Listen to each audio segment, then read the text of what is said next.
Thank you.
तुझी कामाने भक्तासाठी देवा फिरे वाडोवाडी तयाचे साकडी दूर करी गोपाला गोपाला नंदन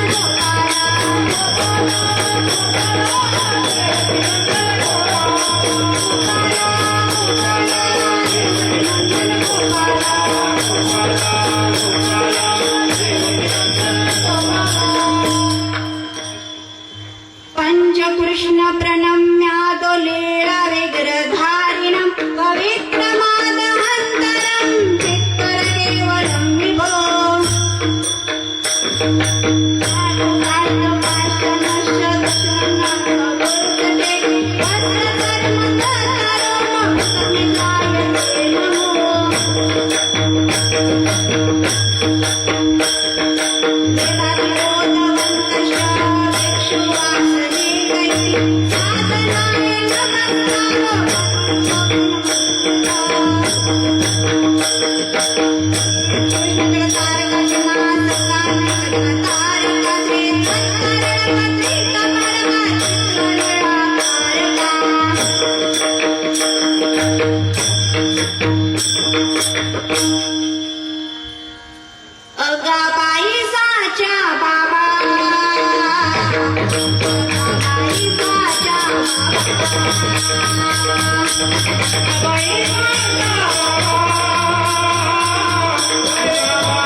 नमो कृष्णाराय नमो दत्तात्रेया नमो कृष्णाराय नमो दत्तात्रेया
देवा तुझी गोड कथा ऐकण्यास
प्रस्तुत प्राप्त प्रसंगी आज वेळ झाल्या कारणास्तव मी डायरेक्ट सुरुवातच करते.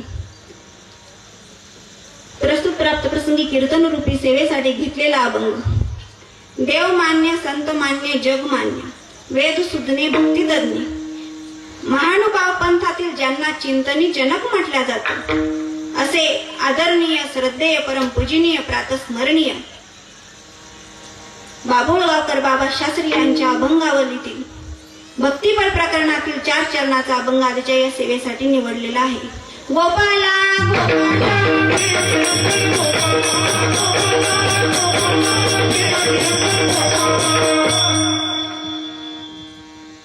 उत्कृष्ट असा अभंग. अभंगाकडे वळण्यापूर्वी अल्पसा परिहार द्यायचा, तो म्हणजे असा. अखिल कोड ब्रह्मांडाचे नायक, जगाचा मालक, जगाचा नेता, परमपिता, परब्रह्म, परमेश्वर, ज्यांच्या कृपाशीर्वादाने पावन झालेली ही भूमी, तसेच साधू संतांच्या शुभचिंताने पावन झालेली ही भूमी, आणि या भूमीमध्ये अखिल कोड ब्रह्मांडाचे नायक सर्वज्ञ श्री चक्रधर स्वामींचा अवतार दिन महोत्सव, तसेच जन्म महोत्सव, आणि त्या निमित्ताने मला मिळालेली ही कीर्तन रूपी सेवा. कारण की परब्रह्म परमेश्वराचा आज उद्या असो, परवा असो, अवतार दिन महोत्सव अनेक जिल्ह्यात, अनेक राज्यात साजरा केला जातो. पण आपण सुद्धा या पिंपळवाड म्हाळसामध्ये श्री गोपालकृष्ण महाराजांना, सर्वज्ञ श्री चक्रधर महाराजांना इथं बोलवणं फार गरजेचं आहे. म्हणून सर्वांनी हाताने टाळी आणि मुखाने नाम घ्यायचं. चलो आओ जी नंद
आता भगवंताचं तर आगमन झालेलं आहे, तसं साधू संतांचं सुद्धा आगमन होणं फार गरजेचं आहे. अंगणामध्ये तुळस, शिखरावरती कळस. अंगणामध्ये तुळस, शिखरावरती कळस, अतिथी देवो भव, हीच तर पिंपळाची ओळख. म्हणून ज्यांची मला ह्या कीर्तनासाठी साथ, सोबत आणि संगत लाभलेली आहे, असं उत्कृष्ट असं भजनी मंडळ जे हातेडवरून आलेले आहे, त्यांच्यामध्ये उत्कृष्ट असे मृदुंगाचार्य, मृदुंगाचे महामेरू दीपक दादा, त्यांना माझे दंडवत प्रणाम. तसेच उत्कृष्ट असे ज्यांच्या गान कुठल्यासारखा आवाज आहे,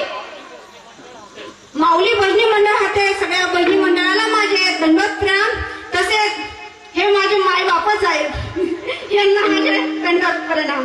गोपाला गोपाला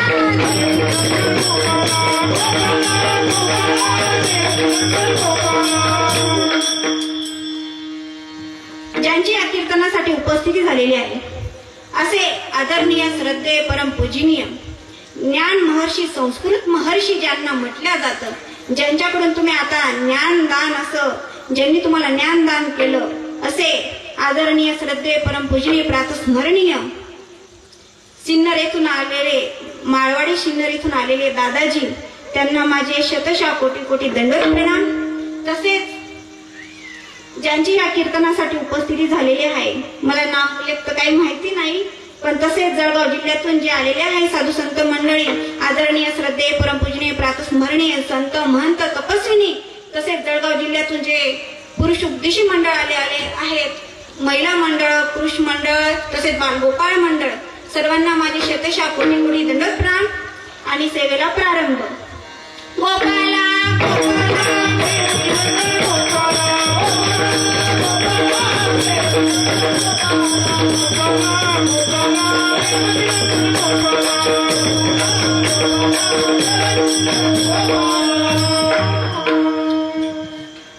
ह्या कार्यक्रमामुळे आज साधू संतांच्या दर्शनाचा योग घडला. कारण की बहु अवघड असे संत भेटी परी जग जेठी करुणा केली. कारण की संतांचं दर्शन होणं फार अवघड आहे हो, आणि या मनुष्य जन्मात तर फारच अवघड आहे. म्हणून बाबुळगावकर बाबा म्हणतात, असा भेट काळ संत सज्जनाचा, असा भेट काळ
ज्यांच्या नामात एवढी ताकद आहे, आपण अशा देवाची भक्ती करणं गरजेचं आहे की जो देव आपल्याला योग्य मार्गाला लावेल.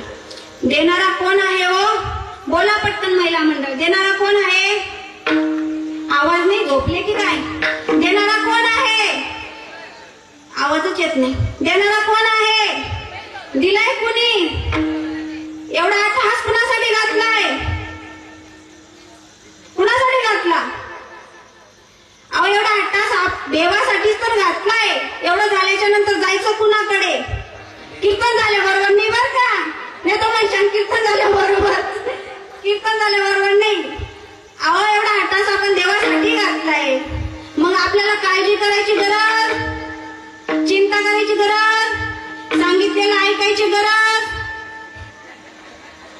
अनाडी दुनिया बजाना बिना कैसे करियो, अनाडी दुनिया बजाना बिना कैसे करियो, अनाडी दुनिया बजाना बिना कैसे करियो, अनाडी दुनिया बजाना बिना कैसे करियो.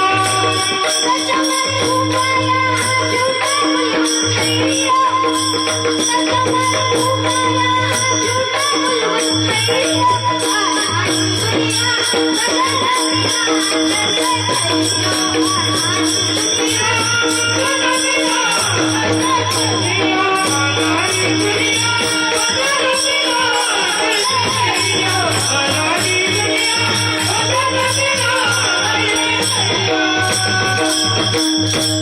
हे कलियुग आहे मायबापांनो, हे भजना वाचून करणार नाही.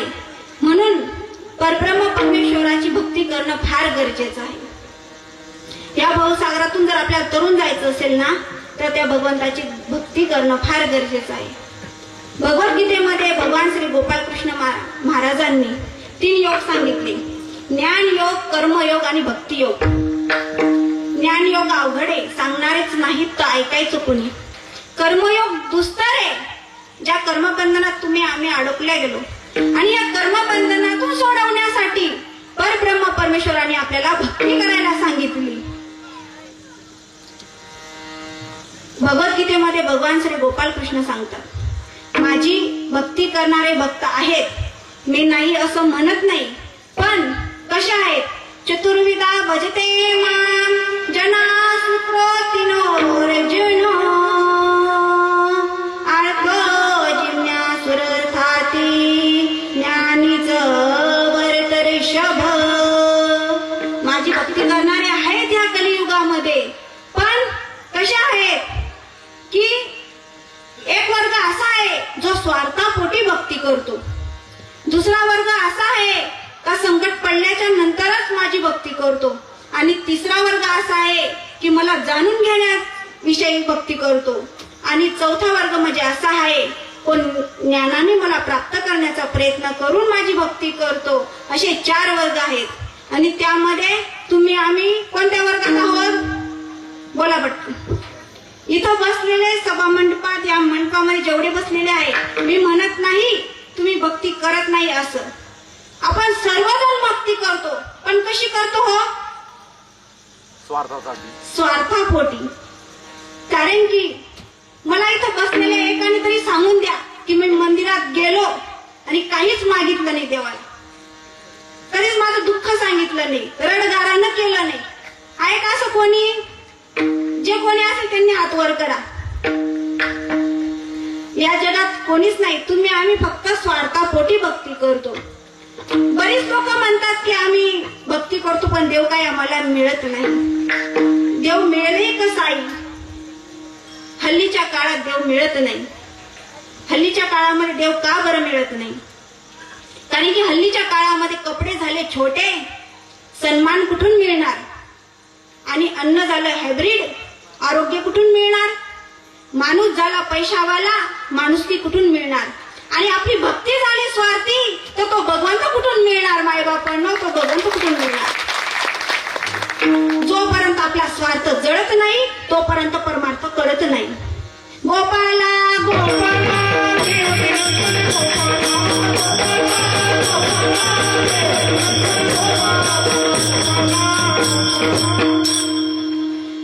तुमची माझी भक्ती म्हणजे अशी: हे चिदान देगा देवा, शेजारच्याला रोग व्हावा, त्याच्यातून त्याचा काटा निघावा, त्याचा बंगला माझा व्हावा, त्याचा बंगला तुझ्या अंगावर पडावा. अहो लय विचित्र माणसं. स्वार्थी भक्ती सांगते बरं का, आपली माणसं लय विचित्र. असंच 3 जण मित्र जंगलात गेले. घनदाट जंगल, जंगलात मंदिर. 3 क्वालिटीचे 3, एक मारवाडी, दुसरं गुजराती आणि तिसरं मराठी. सर्व समाजाच्या वतीने मराठी. आता शिक्षण भरपूर झालेलं होतं, पण काही काम धंदाच नाही ना. रोजगार हमी, काम कमी, त्यात तुम्ही आम्ही. गेले घनदाट जंगलात.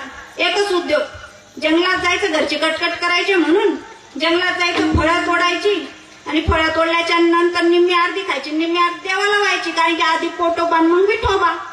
पण तरी तो देव कसा आहे? भावाचा भुकेला आहे. 3 जण मित्र गेले जंगलात, आणि जंगलात गेल्याच्या नंतर एक दिवस देव प्रसन्न झाले. म्हणले, बोल भक्ता काय मागायचं? स्वार्थी भक्ती सांगते बरं का तुमची आमची. मारवाडी बुद्धीत हुशार, ते धंद्यातले परफेक्ट असतात बरं का. ते त्यांच्या माणसाला कधीच खाली राहू देत नाही. जर एखादा कधी खाली चुकून राहिला ते लगेच असं करतात, चल लगेच वर उचलणार.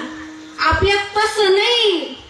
आपल्या एखादा आमदार उद्या, खासदार उद्या, वकील उद्या, सरपंच उद्या,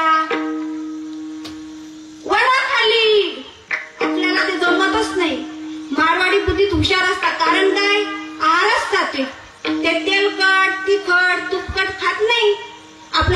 असं ठेचा खात आणि डबडं घेऊन पळतो. अहो, सात्विक अन्न खातात मारवाडी ब्राह्मण जोशी. डोक्याला लावलेली असती त्यांनी विचाराची उशी, आणि आपला वडापाव खाल्ल्यावर हात कपड्याला पुशी. मारवाडी बुद्धीत हुशार. देव म्हटले, बोल बघता काय मागायचं. मारवाडी म्हटलं, देवा मला काहीच नको, तू आता प्रसन्न झालायस ना, मग मला एकदम छोटीशी भेट दे, एकदम अल्पशी मागणी. देव म्हणले, माग. चिंचची झाडं 1000 कोट, चिंचची झाडं 1000 कोट, आणि प्रत्येक झाडाला 1000ची नोट. अल्पशी मागणी. देव उदार आहे हो. देव किती उदार आहे, भरपूर उदार आहे. देव उदार उदार, संत उदार उदार, वरले अनंत भांडार. एवढा देव सुद्धा उदार आहे संतांसारखा. देव म्हणले, तथास्तु. मारवाडी झालं गुप्त. आता राहिले फक्त आपलेच 2, एक गुजराती, दुसरं मराठी. देवाने विचारलं, बोल बघता काय मागायचं. गुजराती म्हणला, देवा मला पैसा नको, अडका नको, काहीच नको, मला इथं राहायचंच नाही. म्हणले, डायरेक्ट पाठवा म्हणे इंद्राच्या दरबारात. म्हणे, मला या महाराष्ट्राचं खातच माझ्या हातात द्या म्हणे. गुजराती म्हणला, मेरे देशवासियो बाईओर बेनो, म्हणून गुजराताचंच राज्य आलं. देव म्हणले, तथास्तु. गुजराती झालं गुप्त, डायरेक्ट पंतप्रधानच बनले. आता तिसरे कोण राहिलं, आपलं. देव म्हणले, बोल बघता काय मागायचं. ना आपलं खात होतं तंबाखू, आणि तंबाखू चोळस्तवर देवाला थांबवलं. देव म्हणले, अरे माग काय मागायचं, थांब देवा मला तंबाखू चोळू दे. अहो, आपली जहागिरी गेली पण फुगिरी जाई ना. देव म्हणले, अरे माग काय मागायचं नाही, तुम्ही चाललो. देवा जास्त बडबड करू नको म्हणे, तू काही माझ्यासोबत गप्पा मारायला थांबणार नाही. एवढं घनदाट जंगल आहे म्हणे, मला एकट्याला काय करमाना. त्या दोघांना जसे होते तसे माघारी घेऊन ये म्हणे. काटात बसवला. आपलं असं आहे, स्वतःचं बल नाही करायचं, दुसऱ्याचं बल नाही करायची, ही आपली भक्ती. अहो, भक्ती कशी केली पाहिजे, निस्वार्थपणे केली पाहिजे.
आवडते देवा म्हणजे कशी, निस्वार्थपणे केलेली. आता निस्वार्थपणे भक्ती कोणी केली बघा बरं का. माझ्या सर्वज्ञ श्री चक्रधर स्वामींच्या सन्निधानामध्ये एक सादाईसा म्हणून नावाची भक्त होती.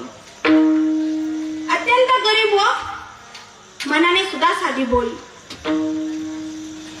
जेव्हा ती स्वामींच्या सन्निधानात आली ना, तिला असं वाटायचं की मी माझ्या देवासाठी काहीतरी घेऊन गेलं पाहिजे, माझ्या घरून माझ्या देवासाठी काहीतरी घेऊन गेलं पाहिजे. महिला मंडळ, तुम्ही काय आणता?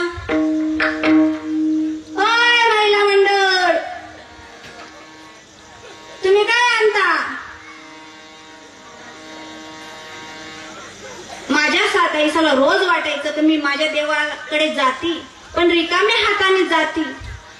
माझी एवढी परिस्थिती नाही की माझ्या देवांसाठी मी काहीतरी घेऊन जाईल, पण भाव तिचा इतका होता ना, खूप शुद्ध भाव आणि खूप आवडी होती तिला. हो, ती आवडीने परमार्थ करायची.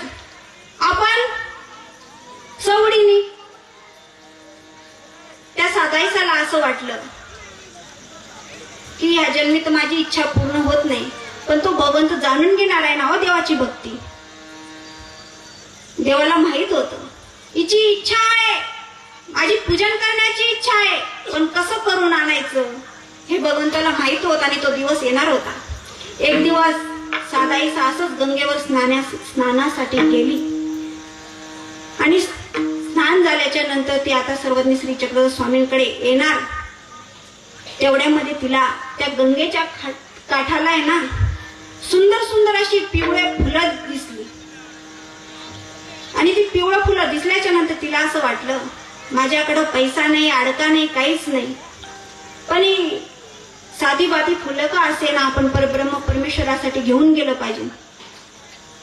म्हणून तिने ती फुलं तोडली आणि काय केलं, रिंगणीचे फूल पूजेला, रिंगणीचे फूल पूजेला,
स्वामींच्या पूजेसाठी घेऊन आली. घेऊन तर आली, पण स्वामी नेमकं झोपलेले होते. आता झोपलेले होते, पण तिला मनामध्ये एक इच्छा अशी का जर मी जर थांबली तर हे फुलं काय होतील, सुकून जातील. कारण की फुल किती वेळ टवटवीत असतो, इनमिनचा 1 तास अर्धा तास. पण एकदा जर माणसाला झोप लागली तर त्याचा काही अंदाज असतो का तो एवढ्याच वेळाने उठणार आहे बा, असं नाही. मग तोपर्यंत तिला दमच निघाला नाही. तिने काय केलं, स्वामी झोपेत असतानाच ती फुलं पायावर ठेवली, नंतर गुडघ्यावर ठेवली, गुडघ्याच्या नंतर पोटावर ठेवली, पोटाच्या नंतर डोक्यावर ठेवली. आता डोक्यावर ठेवल्याच्या नंतर तेवढ्यामध्ये कधी बाईसा आली. आता बाईसा सुद्धा प्रेमी भक्त होती बर का, आणि बाईसा जोरात किंचाळली, अगं कुणी हे फुलं माझ्या देवाला वाहिली झोपेमध्ये, कुणी? आणि साधायचा म्हणते, बाईसा मी वाहिली.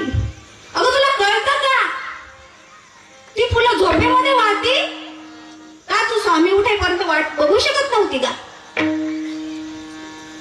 ती म्हणते, बाई मी स्वामी उठायपर्यंत वाट पाहिली असती तर ही फुलं कोमाजून गेली असती हो बाई. आणि त्यांच्या दोघींचं ते बोलणं ऐकून तेवढ्यात स्वामी उठले. आणि उठल्याच्या नंतर बाईसांना विचारलं, बाई काय झालं, का तुम्ही आरोळा मारतात, का किंचाळतात तिच्यावर? अहो तिची भक्ती तुम्ही काय जाणून घेणार आहात? तिची भक्ती म्हणजे साधी भोळी नाही हो, तिची भक्ती इतकी थोर आहे, इतकी थोर आहे का तिची बरोबरी कुणी भक्तीचा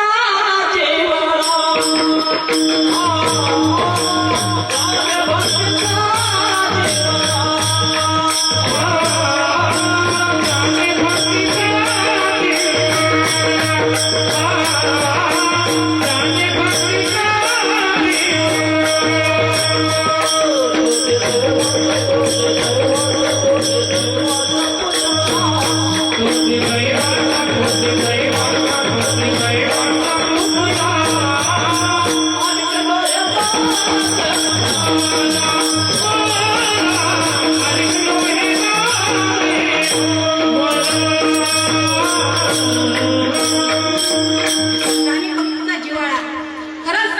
ते परब्रह्म परमेश्वर जाणत होते तिची भक्ती. ते झोपलेले जरी होते तर भगवंत अंतर्यामी भगवंताने जाणलं आणि बाईसाला काय केलं, त्यांनी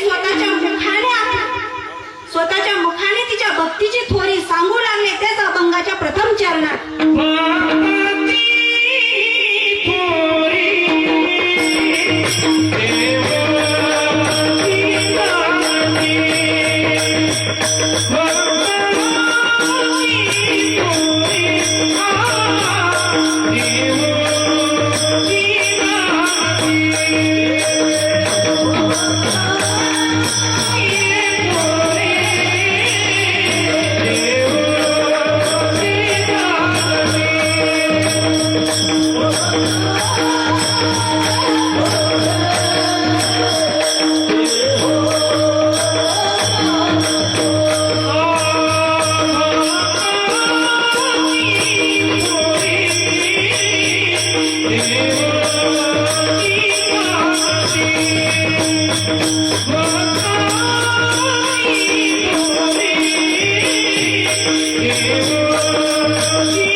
तिच्या भक्तीची थोरी भगवंत स्वतःच्या मुखाने त्या बाईसाला सांगायला लागले. तेव्हा बाईसा म्हणती, बाबा जिजी, अहो तुम्ही तिचं एवढं काय कौतुक करता? अहो तिने तर साधा बाधा त्या झाडाचे फुलं तोडून आणले, ते वाहिले, तुम्ही तिचे कौतुक करता? अहो ती फुलं काय ती सोन्याची होती का? ती साधी बाधी फुलं आहे. आज नाही तर उद्या ती सडणार आहे, तरी सुद्धा तुम्ही तिचं कौतुक करता बाबा. तेव्हा भगवंत सांगतात, बाई तिची फुलं जरी सुकणारी असली, तिची फुलं जरी सडणारी असली ना बाई, पण तिचा भाव मात्र वाढणारा आहे. कारण की तिचा भाव एवढा शुद्ध होता, तसा भाव आपला सुद्धा पाहिजे.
दादांनी खूप छान प्रमाण दिलं. दादांसाठी एकदा टाळ्या वाजवा.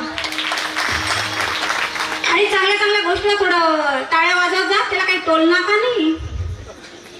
कारण की ते कसं असतं ना, बगीचे की खुशबू माली से होती है और कलाकार की दाट ताली से होती है. म्हणून एकदा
टाळी नाही बरं का, ही टाळी कीर्तनातली टाळी. संकट आला टाळी, पापाची करते होळी, करू नका टाळा टाळी.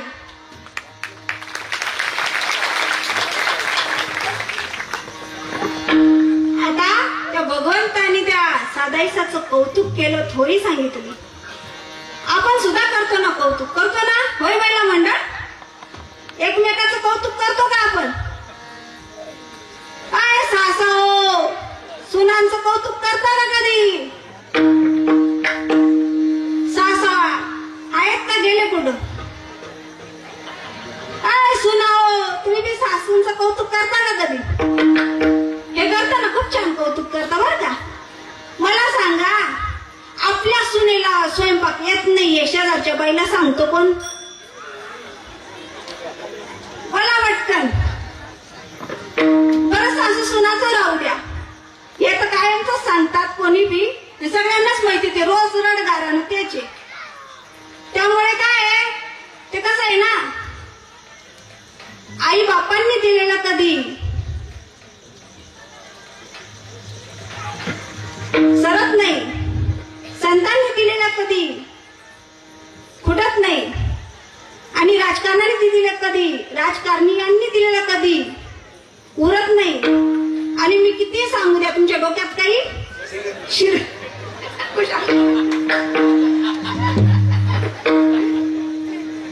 बरं. आतापर्यंत तुम्ही किती कीर्तन ऐकले बरं?